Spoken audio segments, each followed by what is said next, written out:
वालेकुम, क्या हाल है? ठीक ठाक हमारा सेम तो दूसरे YouTube channel same channel blog आदि वीडियो का है शुरू तो जब मेरा सर्च चैनल मन सर्च हम सब्सक्राइब करना लाइक भी करेंगे घंटे चांद दो बस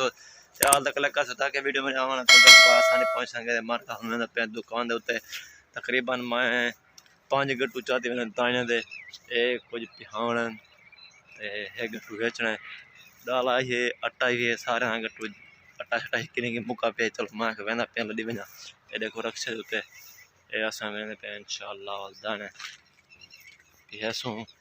डाला कर वैसू ते वेंदे पे फिलहाल दुकान दे उत्ते ये देखो माशाअल्लाह ते रक्षा सारा तैयार है बाने पे रक्षे उत्ते रक्षे बाहे के तवल वेंदे पे इंशाअल्लाह दुकान दे उत्ते वल वज वक्ती वाला सू ते भूंड हो के वल अल्हम्दुलिल्लाह मैं दुकान तो ठीक है ते मेरे को भाई तकरीबन आटा 4-5 गट्टू ते बोतल हमने ला के पहले घर आया घर बोतल पाया के वो मैं वीडियो नहीं दिखा सका मैं कॉल बोल के लेकिन वीडियो पाउन आई इंशाअल्लाह सूरज तकरीबन ठीक है दिन आ चुके तो मैं घर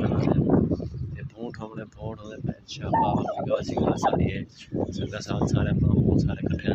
इंशाअल्लाह